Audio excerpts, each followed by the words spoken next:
శ్రీకాంతాయ గదాశూలస్తాయ పాశాంకురాయ నమో నమః స్వాహా సిద్ధియాయ బుద్ధియాయ నమో నమః స్వాహా మహాగణాధిపతయే హేరంభాయ సర్వాః గణమే వశమానాయ స్వాహా ఓం ఐం హ్రీం క్లీం గ్లౌం గం గణపతయే సర్వజనమే వశమానాయ స్వాహా ఓం శివకారణవత్తదో విద్భూతో గజముఖం గణాయకం వినాయకాయ స్వాహా మహాగణాధిపతయే ధన్నోమ సకల భూత ప్రజాత ప్రజాత బ్రహ్మ మోక్షిని యోగిని స్థితిశిశిర వేగాల ఢాకిని ఢాకిని విధ్వంత పరపర స్వాహా మహాగణాధిపతయే ధన్నమ ఓం సర్వైశ్వర్యం దేహి మే స్వాహా మహాగణాధ నమో భగవతే మహాగణపతి ప్రదాయ సర్వేశ్వర సర్వజ్ఞానప్రదాయ ఐశ్వర్యం దేహి మే స్వాహా ఆరోగ్యం ఐశ్వర్యం దేహి బలవత్తకే నమో నమః స్వాహా మహాగణాధిపతయే నమః.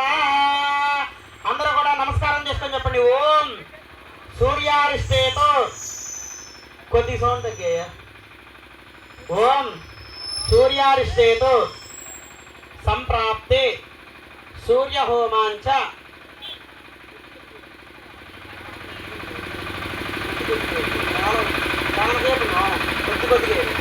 ఓం సూర్యారిష్టేతో సంప్రాప్తే సూర్యహోమాంచ కారయేతో సూర్యహవనం ప్రవక్ష్యామి మమ గ్రామేణ ఆత్మ పీడోప ఉపశాంతయే.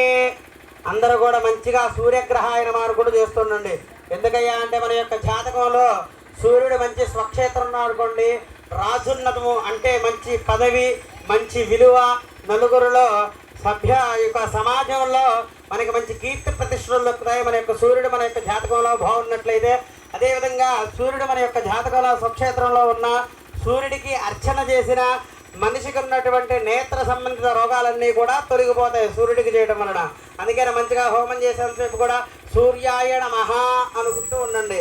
ఆ కృష్ణేన ధావత్తమాన్న వేదన్న అమృతోచం చాహరణ్యేన దవదారదేన దేవో యాది గుణానవసన్న స్వాహ సూర్యగ్రహాయ నమః. కృష్ణేన ధావత్తమాన్న వేదన్న అమృతోచం చాహరణ్యేన సవిదారదేన దేవో యాది గుణానవసన్న స్వాహ సూర్యగ్రహాయ నమః. కృష్ణేన ధావత్తమాన్న వేదన్న అమృతోచం చాహరణ్యేన సవిదారధేన దేవో యాది గుణానవసన్న స్వాహ సూర్యగ్రహాయ నమః. జపాకం సంసారవేయం మహద్భుతం తమవరం సర్వపాపాగ్ని ప్రణతాస్మి దివాకర స్వాహ సూర్యగ్రహాయ నమః. వేది మధ్య లంతికమలే కర్ణికాంతాసు సప్తాసు మహత్తిగో గోత్రరమ్య భౌతుగుణే కాక్షభక్తే ప్రథోతః స్వాహ సూర్యగ్రహాయ నమః. ఓం హ్రాం హ్రీం హ్రౌం సః సూర్యాయ నమో నమః స్వాహ సూర్యగ్రహాయ నమః.